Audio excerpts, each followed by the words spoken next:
Bueno, buenas tardes. Gracias por volver del almuerzo, que a veces cuesta, así que somos muchos. Lo primero que a mí me gustaría, como para más o menos ubicarme, es saber si son docentes, estudiantes de profesorado, directivos, si vienen del ámbito de la salud. ¿Quiénes son docentes? La gran mayoría. ¿Psicólogos, psicopedagogos? ¿Directivos? ¿Estudiantes? Ahí va. Terapistas ocupacionales, psicomotricistas, no sé qué me olvido, me ayudan un poco. Educadores sociales. Ahí va. Bien. Bueno, yo dividí mi presentación en dos momentos. Un primer momento que yo lo llamo de toma de posición, o sea, les quiero compartir por dónde anda mi posicionamiento en este momento respecto de lo que se podría dar en llamar conflictos y violencias en las escuelas, todo en plural. No me voy a extender demasiado, tal vez por el horario yo salté un poquito, pero yo les mandé un texto que seguramente lo pueden tener y pueden acceder, y si no después vemos de qué manera se lo puedo hacer llegar, porque en el segundo momento mi intención es compartir con ustedes una experiencia de trabajo que realizamos desde la Fundación en 2014, entre abril y diciembre, que continúa de alguna manera, aunque este año tuvo un parate, porque yo en este momento, aunque estoy acá, estoy de licencia por maternidad en la Fundación, así que yo hice un alto en eso, pero también un alto en el trabajo, pero es una experiencia de trabajo en una institución educativa de gestión estatal que tiene algunas particularidades que ya les voy a comentar. Yo tengo ganas de tomar esta experiencia conjuntamente con ustedes como una posibilidad de resituar tanto en las similitudes que encontremos como en las distancias respecto de lo que pasaba en esta escuela, lo que ocurría, la lectura que nosotros hicimos, el diagnóstico y las diferentes intervenciones, para poder, digamos, darle una resignificación a nuestro propio ejercicio profesional o tomarlo como una instancia en nuestra formación para los, buenas tardes, para los estudiantes de profesorado. Entonces, la idea no es, digamos, presentar los resultados de un estudio de caso, ni muchísimo menos, sino tomarlo, y tampoco que sea ejemplificador, ¿se entiende? Sino tomarlo como una instancia de trabajo para nosotros aquí ahora, trayendo una de tantas experiencias concretas que desde Sociedades Complejas acompañamos institucionalmente desde hace 5 años y esperamos seguir haciéndolo. Para comenzar con el primer momento, yo les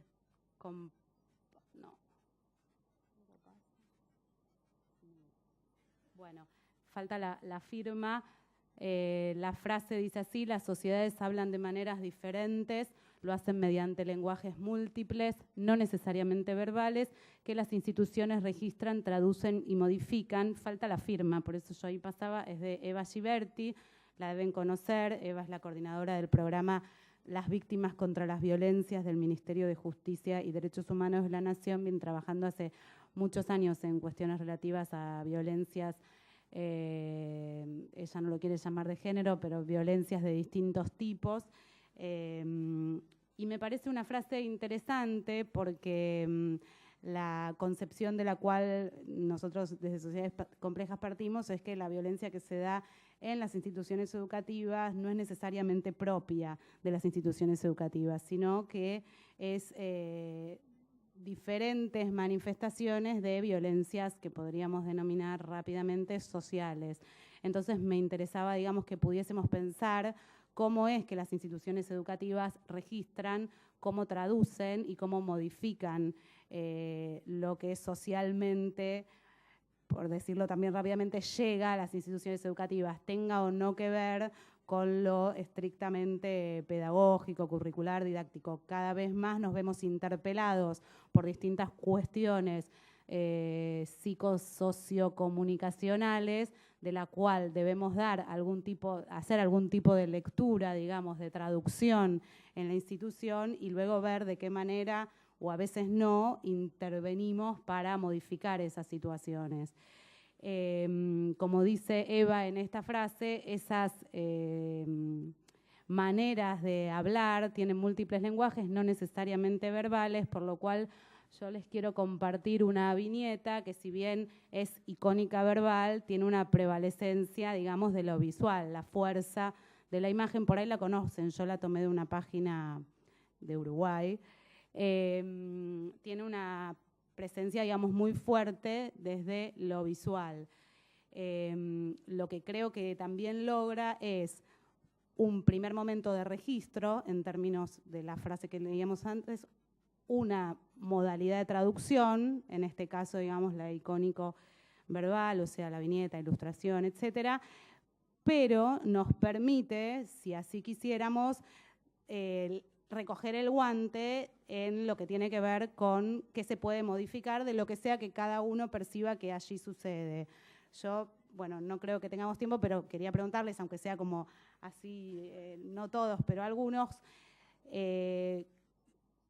si pudiésemos, al menos en términos analíticos, tipificar, lo digo con muchas comillas, la violencia que allí estaría como sucediendo, la representación de qué violencia se les ocurre muy rápidamente, que nos habla la imagen, no la pregunta. ¿Se entiende? ¿Quién quiere? Caras. Pobreza.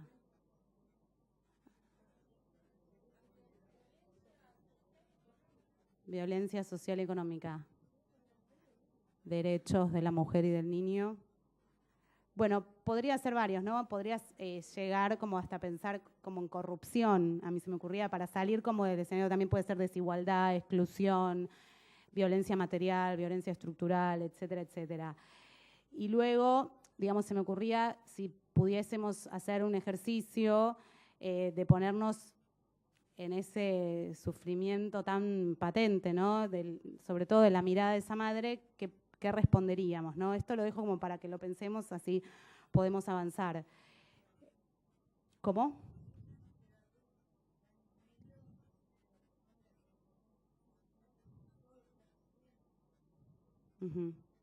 Pues, ¿se escucha lo que dijo la compañera?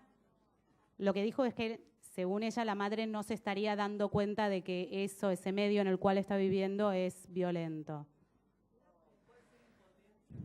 Impotencia. Se da cuenta, tiene la violencia asumida. Bien. Me parece como interesante como hacer este ejercicio, ¿no? de ponernos en el lugar de, ¿no? Y lo que realmente me parece como más importante, lo que la imagen condensa el sentido, es que la institución escolar es un espacio que puede hacerse cargo de ver cómo modifica. ¿Qué pasa con la pregunta de este niño? Sobre todo porque me parece que la idea, digamos, a ver, no para responder a la pregunta, que me parece, digamos, que se puede dejar como en un paréntesis, sino para intervenir la pregunta para que pudieran aparecer en las infancias otras preguntas. O sea, lo más llamativo es por qué un niño debiera hacerse esta pregunta en ese escenario, que no es una pregunta, digamos, como en un escenario de aprendizaje, ¿no? Donde sería otro tipo de pregunta la que se estaría haciendo. Entonces, teniendo como esta cuestión del registro, la traducción y, si se puede, la transformación, y teniendo también toda esta impronta de la violencia social, material, de la exclusión, de la pobreza, etcétera, yo me pregunto a qué llamamos violencia en las escuelas, porque muchas veces, aunque parezca a veces un poco trillado, hay como mucha confusión en torno de lo que damos en llamar violencia en las escuelas. Algunos investigadores, entre otros, digamos, hay un texto lindo, sencillo y que se puede acceder en internet, de Noel y Álvarez, diferencian, digamos, la violencia en las escuelas de la violencia de las escuelas, de la violencia hacia las escuelas, donde en el primer caso la escuela es el escenario, en el segundo la escuela es la originadora de la violencia, y en el tercero la escuela es blanco de las violencias. Podríamos ver ejemplos, digamos, de los tres casos, siempre sosteniendo, digamos, el atravesamiento del eje de lo social, que no solamente está ligado como a eso más obvio que nos da la imagen que acabamos de ver, que puede ser superpuesta con tantas otras imágenes, ¿no? De dos vecinos peleándose por una medianera, de dos automovilistas que acaban de encontrarse en la Boca Calle y no se sabe bien cuál tenía que pasar primero y están agarrándose a piñas, cuestiones más de mayor sensibilidad social que tienen que ver con violencias de género, etcétera. O sea, a la imagen anterior, que es simplemente una entre tantas, le podríamos superponer tantísimas otras para ver cuál es la dimensión que adquiere lo social cuando se habla de violencia en la escuela. Pero no solo eso, también las violencias y los conflictos que aparecen en las escuelas son un problema social porque tienen muchísimo que ver con la forma que nos damos para vincularnos con los otros. En ese sentido, digamos, cuando llegamos a las escuelas, muchas veces olvidamos que también continuamos siendo padres, hijos, hermanos, abuelos, militantes o no, creyentes o no, que traemos, digamos, identidades varias y que no solamente ocupamos el rol de docente, alumno, directivo, supervisor, portero, maestranza, etcétera, sino que el rol que ejercemos está ejercido por alguien que trae, digamos, una identidad, una trayectoria y una tradición familiar, etcétera. Y también es social porque atraviesa, por supuesto, las cuestiones de época, que no solamente son aquellas cuestiones más densas, digamos, o más problemáticas o más complejas, sino que tienen que ver con la dimensión de la velocidad, de la dimensión del individualismo, de la conexión permanente, etcétera, etcétera, que también predispone y dispone una cierta manera de estar hoy en las escuelas, tanto para los alumnos como para los docentes. A veces lo dejamos como medio encorsetado la problemática de cómo lo digital empieza a impactar o impacta de lleno en los escenarios educativos, pero también nosotros como educadores, digamos, llevamos toda esa impronta que no tiene ningún signo, ni positivo ni negativo, pero que está como muy presente. La imagen esta del comienzo, en donde hay como una intervención respecto de cómo se registra y cómo se puede inscribir una cuestión social a través de un lenguaje visual y cómo se traduce, digamos, en ese lenguaje, es, digamos, interesante como planteo para trabajar estas cuestiones también con los chicos en las aulas, ¿no?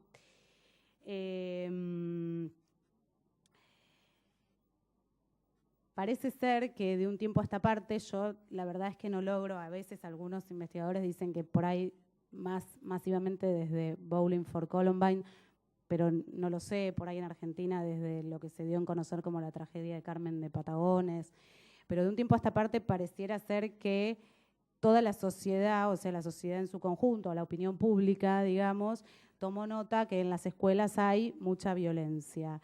Y yo escuchaba una entrevista de Nilia antes de venir y cuando estaba preparando este texto, con la cual coincido, que decía que el temor social respecto de los hechos de violencia no es proporcional a la cantidad de hechos que efectivamente ocurren, lo cual no desconoce que efectivamente se dan, por ahí más que antes, hechos de determinado nivel de conflictividad, pero que no se coinciden con esta percepción que yo a veces como acentuando, parece que en todas las escuelas hay violencia todo el tiempo.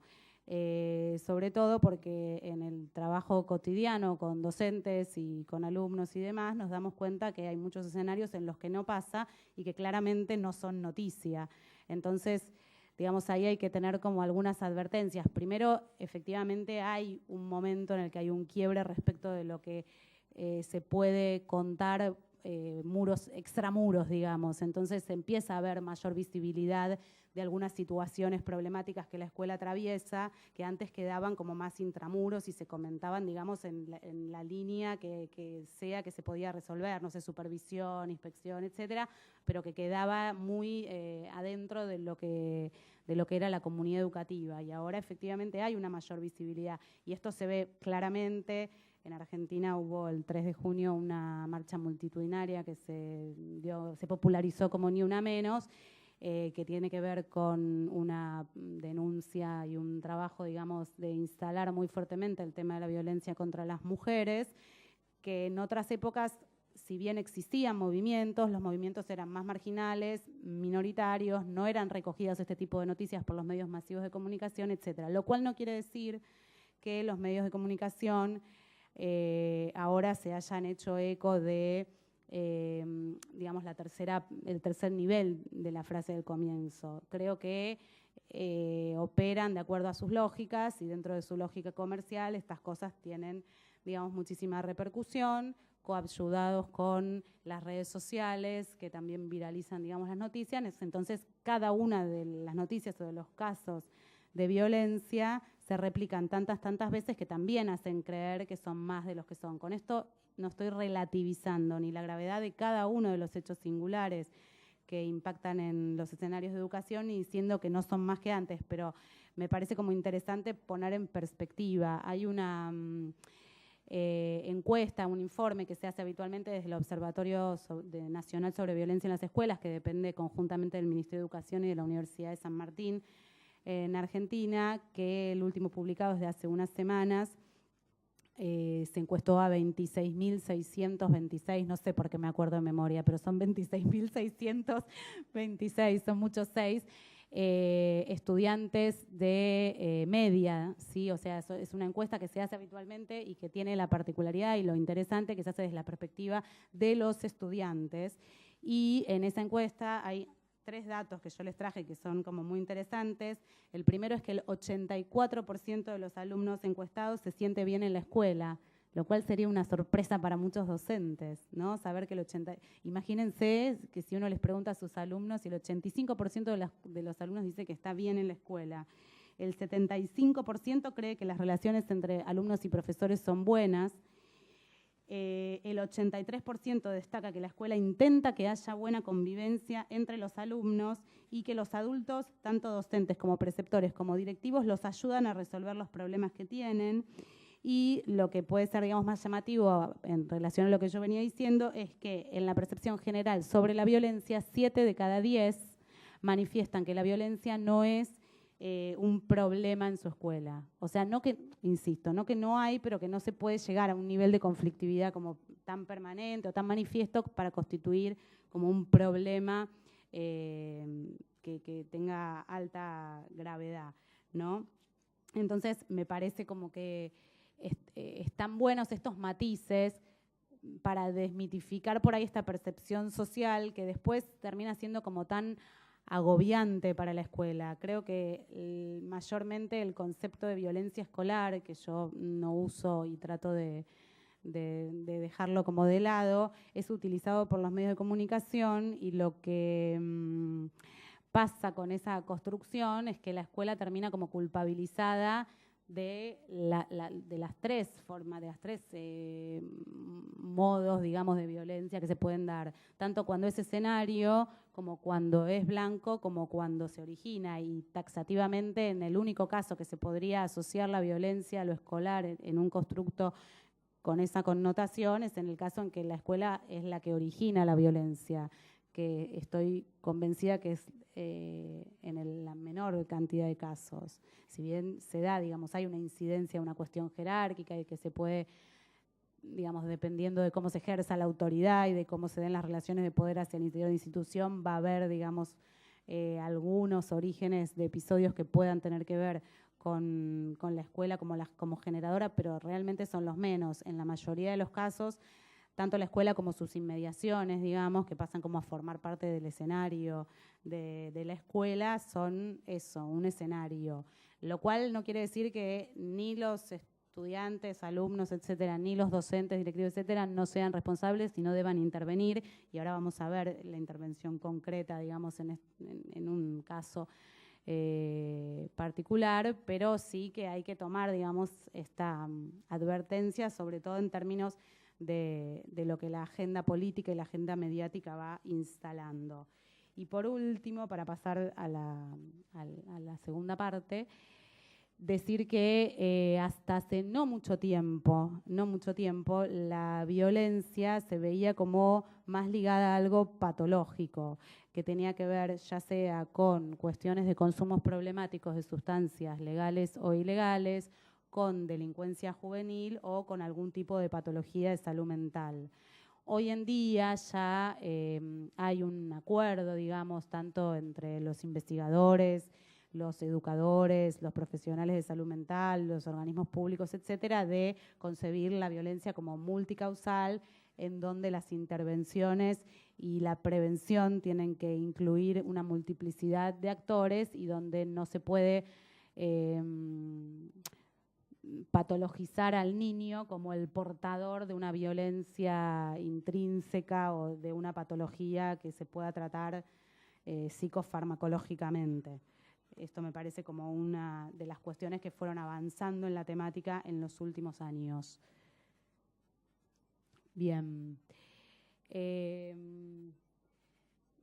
Cuando nosotros nos convocan de esta escuela a ver qué podíamos hacer o si nos reuníamos, no tenían muy en claro ellos, por supuesto tampoco nosotros, qué era lo que estaba, nosotros no sabíamos lo que estaba pasando. Ellos hacían una lectura particular de lo que estaba ocurriendo, pero no sabíamos mucho, ellos no sabían mucho qué es lo que querían que hiciéramos y nosotros todavía aún no sabíamos qué es lo que podíamos proponerles. Pero lo primero que nos propusimos es entender que la intervención institucional debería ser comprendida como una política de cuidado, en el sentido en que pueda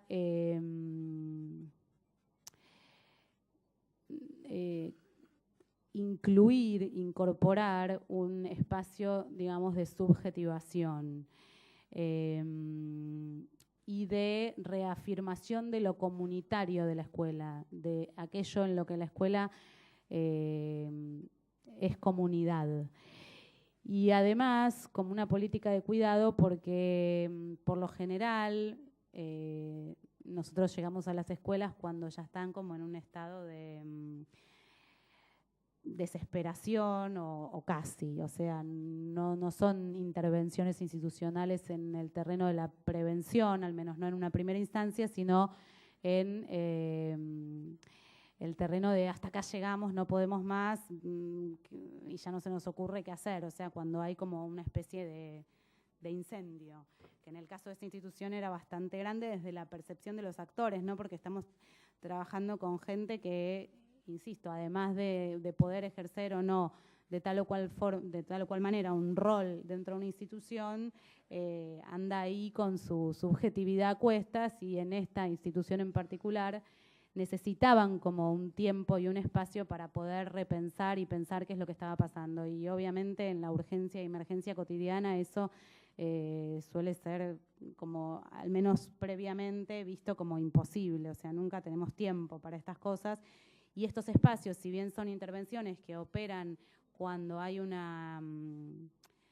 no es una emergencia, pero cuando la situación problemática ya es muy manifiesta y el nivel de conflictividad es como muy alto, también si salen más o menos bien y la gente se va enganchando y va venciendo resistencias, funcionan como prevención a futuro, porque van logrando como recobrar la serenidad para el abordaje, además de incorporar herramientas y prácticas concretas de abordaje de estas situaciones.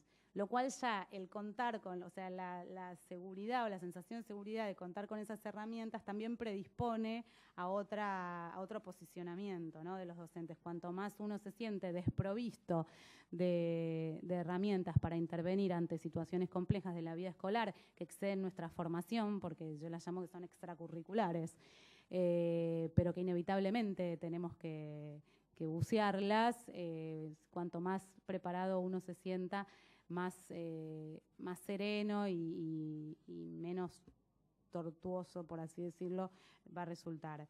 Nosotros en abril del año pasado nos convocan de la escuela la manifestación de la vicedirectora del turno vespertino. Yo no voy a ahondar mucho porque si no se nos va como a pasar el tiempo sobre las características de la escuela. Es una institución, lo digo digamos muy rápidamente, que tiene jornada completa y turno vespertino. En el vespertino hay formación laboral y en la jornada completa concurren chicos con discapacidad intelectual. Pero sumado en el último tiempo, chicos derivados de otras instituciones con certificados de discapacidad. No sé si acá más o menos el esquema es igual o hay algo que yo deba explicar del problema del certificado de discapacidad. Entonces confluyen en educación especial chicos que están etiquetados, y no me quiero meter, digamos, con este tema, porque es como muy largo, con, digámoslo así, no me gusta, pero trastorno generalizado del desarrollo. Entonces hay como una confluencia de esos chicos, algunos de los cuales están institucionalizados, o sea que no viven con sus familias. De más está decir que es la población que concurre a la escuela es una población con alta vulnerabilidad social, material, económica y familiar, sobre todo con familias muy desmembradas y de zonas, digamos, urbano-marginales de la Ciudad de Buenos Aires. Dicho esto, que para mí es un paréntesis, quiero decir que las problemáticas o las áreas problemáticas que nosotros vimos en esta institución las vemos en otras con otras características socioculturales, demográficas, etcétera. O sea que no me quiero quedar en una cuestión estereotipada respecto de en qué escuela, porque no puede pasar, digamos, en escuelas de muy distinta conformación, digamos, de su alumnado y de las familias y de los docentes y demás. Pero cuando concurrimos la primera vez, nos reunimos, nos pidieron que vayamos en el turno tarde. Para nosotros era, digamos, una cuestión de agenda, pero después, digamos, fuimos descubriendo que era donde se daban mayormente los conflictos. La escuela es de jornada completa, con lo cual después del almuerzo que los chicos tenían en el comedor de la escuela, se daban mayor nivel de conflictividad. Pero lo que más nos llamó la atención de esa primera reunión es que en un momento, como muy desbordada y muy nerviosa, la vicedirectora de turno mañana y turno tarde, que estaba presente, nos dice, pero ¿sabes qué? Esto no es una escuela. Y automáticamente yo pensé en el cuadro de Magritte. Y me lo sigue trayendo, ¿no? Porque la verdad es que estábamos acá. Y les leo algo que yo muy cortito escribí esa tarde-noche después que me fui de la escuela hace más de un año y medio. Y es que todo indica que estamos en una escuela. Suena un timbre, hay guardapolvos, una bandera argentina y hay alumnos y docentes y una sala de profesores. Estamos en la dirección y veo cuadernos y una biblioteca y libros escolares, incluso un grupo de chicos en el patio en su clase de educación física. ¿Acaso estamos en un escenario que parece una escuela pero no lo es? ¿Y qué es? ¿Es el decorado de una obra de teatro? ¿Se trata de una simulación? ¿O es que lo que está ocurriendo aquí no puede componerse ya con hechos que debieran ocurrir en una escuela? Tal vez lo que acontece está demasiado alejado del ideal de escuela que esa directora tiene, que es incapaz de decir que aquello que está pasando tiene lugar en una escuela. Es más, en esa escuela, que es su escuela, que no puede ser ya nombrada como tal.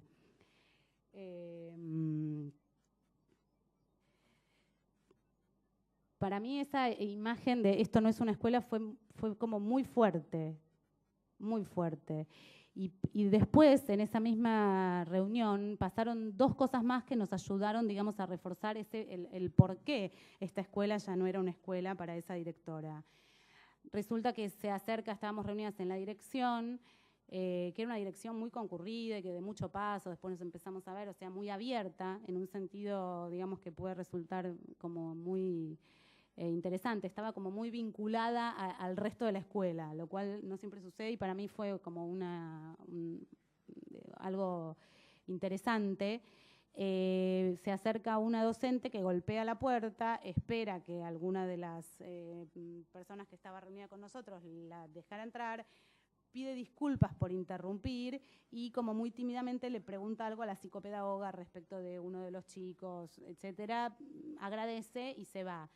y al ratito nomás aparece, pero como un torbellino, un chico, alumno de la escuela, que no pide permiso, no golpea la puerta, entra, pero que además de todo, la maestra sí, me olvidé de decirlo, el chico no tiene guardapolvo y la docente sí. Entonces ahí empezamos a pensar, digamos, cómo es que se estaban vivenciando determinados símbolos que hacen, digamos, a la distribución de los roles y a las cuestiones que tienen que ver muy profundamente con las normas de convivencia y con qué implica ser alumno, ¿no? El chico no tenía el guardapolvo y no le parecía que debía golpear para entrar a la dirección, y además, y como por si esto fuera poco, después me comentan que ese era el chico que se había llevado del comedor un cuchillo y no sé cuántas cosas más. Digo, cómo estaban ahí desnivelados, si se quiere, los roles, las funciones, desde lo gestual, desde el trato, desde la comunicación, etcétera, etcétera.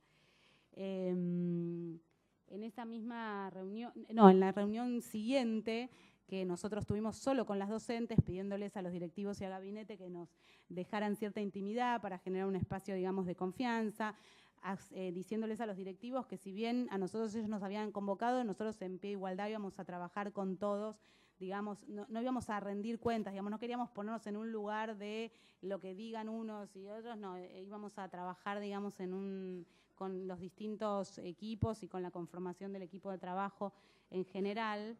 ¿Cómo estamos con el tiempo? ¿Estamos, bueno, sigo un poquito más y ustedes me cortan. Una de las maestras dijo, creo que todos estamos tan agotadas que no damos más. Al pobre maestro de educación física, que era el único hombre, nos lo dejó afuera. Bueno, nosotros tuvimos unas primeras reuniones y en base a eso elaboramos un diagnóstico situacional o un diagnóstico de situación en el cual identificamos las principales situaciones problemáticas con las que íbamos a trabajar, que no eran todas, pero eran 4, digamos, áreas que nos parecía que inevitablemente había que trabajar, al menos en un primer momento, digamos. Una que tiene que ver muy fuertemente con la identidad de esa escuela, había diferentes miradas sobre la realidad institucional, había un grupo más permeable hacia que más allá y más acá de lo que la escuela pudiera enseñarle a estos chicos, la escuela debía ser un lugar para alojarlos porque venían, digamos, con mucha turbulencia, digamos, de sus hogares, y que la escuela era el único lugar institucional que la sociedad toda le podía proponer como para estar, y que era, digamos, el mejor lugar posible. Y había otros quienes estaban más apegados a una función más tradicional de la escuela y que decía que con todos, con algunos, con los que se puede o no, la escuela tenía una función que era la de enseñar. Después, si tengo tiempo, lo vamos a desarrollar, pero nosotros en la primera intervención que hacemos posterior a esta suerte de diagnóstico, una de las preguntas que les hacemos es a cada uno de los actores es qué función creen que tiene esa escuela, no la escuela, digamos, como institución social, etcétera.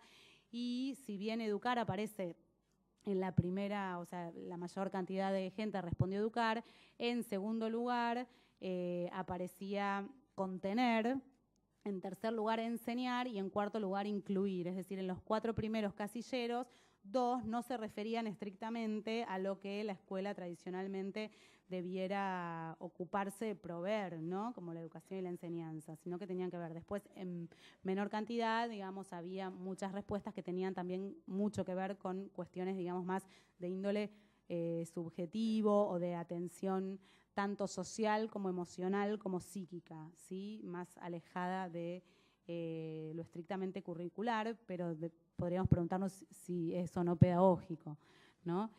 La segunda cuestión, que tenía que ver con la comunicación, había muchas fallas de comunicación interna, que es lo que nosotros más, digamos, nos propusimos intervenir y no nos metimos, digamos, con el tema de las familias. En tercer lugar, una falta de claridad de cuáles sean los roles y funciones de cada uno dentro de la institución, que para nosotros se liga a lo que tiene que ver con el gobierno escolar, y muy fuertemente nosotros lo trabajamos del concepto de equipo de trabajo, o sea, faltaba conformarse como un equipo de trabajo, eran como un grupo de personas dispersas que si bien estaban todas en esa escuela, que de a ratos parecía no ser ya una escuela, no estaban trabajando como en red, ¿no? Cada uno trabajaba a veces hasta muy enfrentado con el compañero, o incluso sin considerarlo compañero, digamos, por ahí la psicopedagoga, psicóloga, o sea, la conformación del gabinete psicopedagógico no veía, digamos, como que debían por ahí hacer una apoyatura más constante y más permanente hacia los docentes y un acompañamiento, digamos, más cercano. Y en cuarto lugar, nosotros, digamos, ubicamos, y no es, digamos, arbitrario, sino que tiene una lógica, los desbordes y excesos de los alumnos, que eran el motivo por los cuales nos habían convocado. ¿Por qué? Porque creemos que muchas veces en las escuelas los desbordes que manifiestan los alumnos son síntomas de otras tantas cuestiones institucionales y sociales y familiares que no se están pudiendo tramitar de manera tal que esos desbordes no se manifiesten con tanta intensidad, ¿no? Piensen que había cuestiones relativas a problemas con la identidad de la institución, con la comunicación y con la gestión, si quieren. O sea, estas tres áreas problemáticas eran necesarias de ser, digamos, interpeladas para luego, digamos, poder ver, o no luego, a la par de poder ver qué es lo que iba pasando. Estamos convencidos, yo en lo personal, que forjando, digamos, instancias comunicacionales como claras, que tienen que ver con la gestión y tienen que ver con lo identitario, es mucho más fácil encarar las situaciones problemáticas cuando surgen, porque no van a dejar de aparecer y que seguramente aparecerán con menor virulencia. ¿No sigo o sigo? No sigo o sigo. Lo que digan. 5 minutos más. Bien. Yo lo que quería un poquito era desagregar cada una de estas instancias, digamos, qué pasaba con la identidad, qué pasaba con la comunicación, etcétera, etcétera, pero no sé si lo voy a hacer, porque si no voy a empezar como a correr mucho. Por ahí lo que voy a hacer más es leerles o compartirles. Después esto yo se los puedo dejar, compartirles algunas frases que nosotros recogimos al comenzar la intervención, promediando la intervención y finalizando la intervención, que me parece como que dan cuenta de lo que se pudo transitar.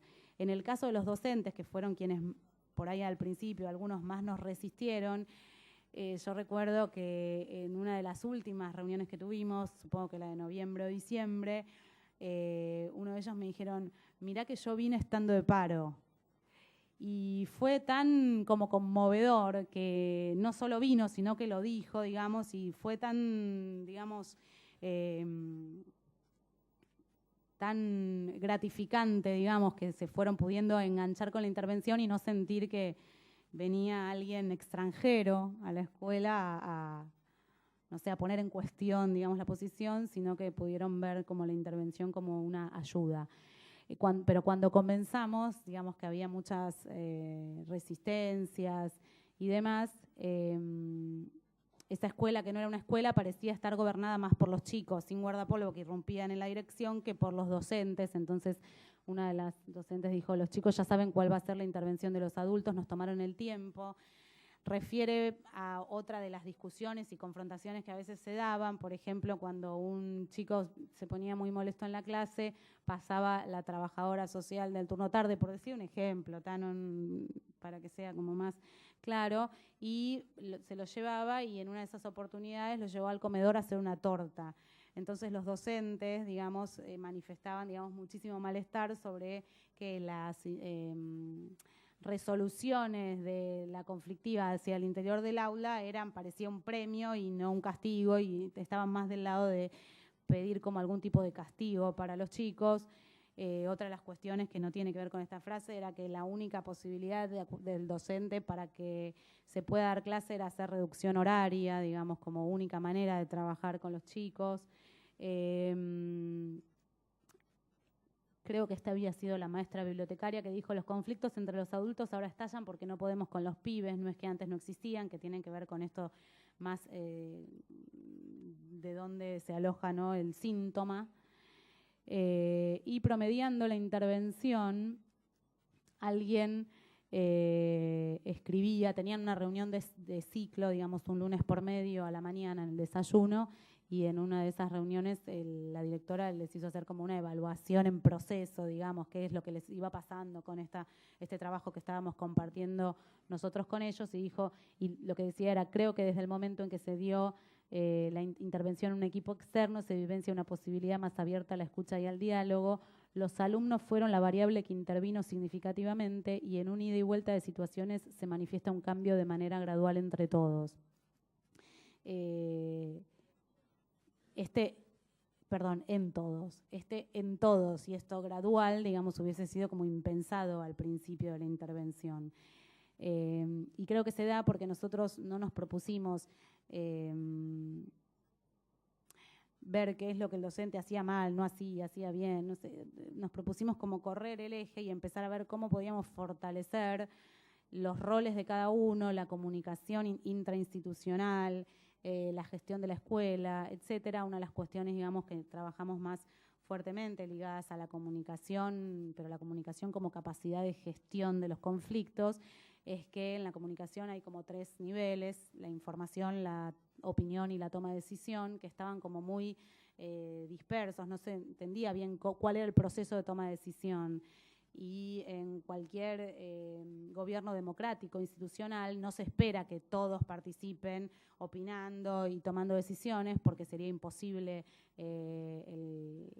la gestión cotidiana de una institución, pero sí se espera que estén claros cuáles son esos procesos, digamos, que la información efectivamente circule por canales adecuados, cosa que no sucedía en un principio, que había mucho como ruido, como mucho radio pasillo, etcétera, y que la toma de decisiones sean consensuadas solo cuando deban serlo y no siempre, porque parecería ser que para que uno no tenga un rol autoritario debería consensuar todo, y eso es imposible hasta en términos de los tiempos escolares, pero además no es lo que se espera de la gestión institucional o del equipo de conducción de una escuela, pero sí que las decisiones que se tomaban se pudiesen respetar y además se pudiesen decir, que no quedasen como encerradas en la dirección, que es lo que a veces pasa en algunas instituciones. Entonces, por desconocimiento de cuáles son las decisiones y los procesos y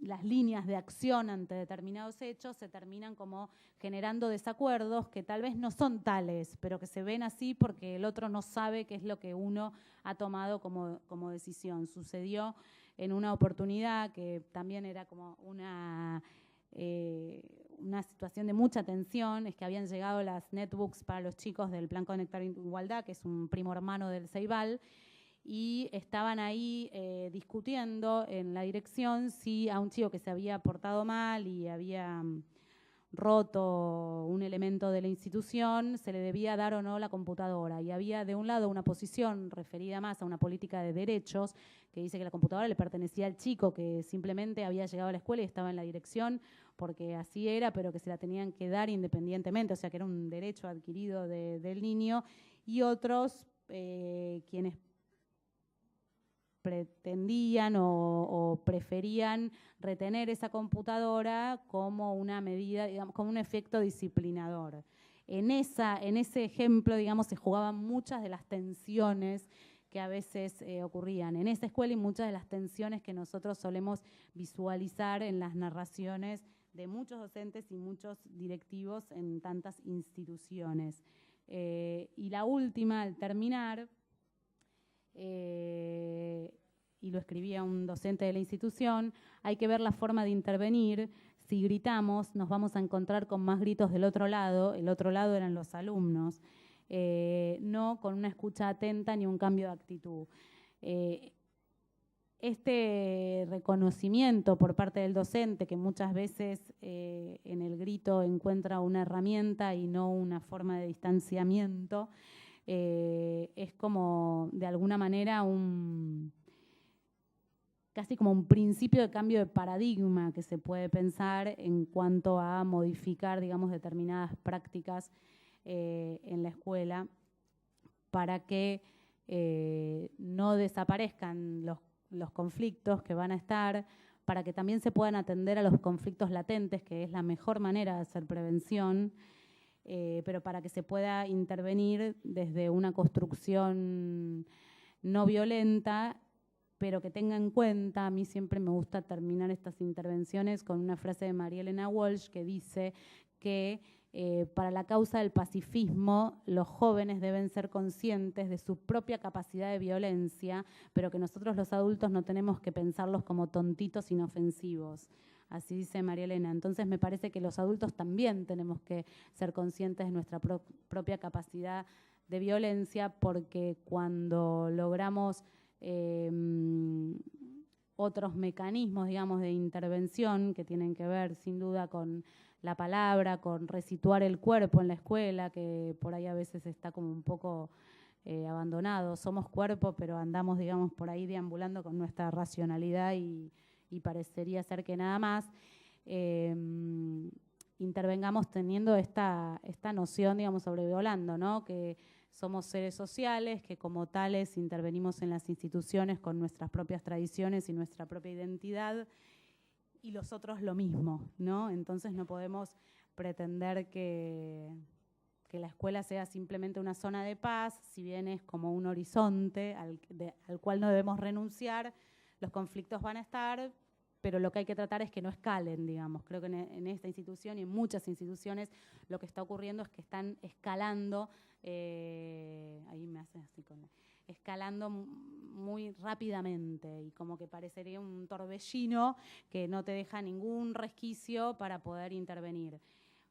Lo último, y termino, es que este tipo de intervenciones son muy interesantes de hacer con alguien externo a la institución, que puede ser, y en un caso estamos tratando, digamos, estamos empezando a articular una intervención en una institución con una docente jubilada de la propia institución, que tiene una mirada sobre su camino, digamos, sobre su trayectoria en la institución, pero que a su vez tiene una distancia.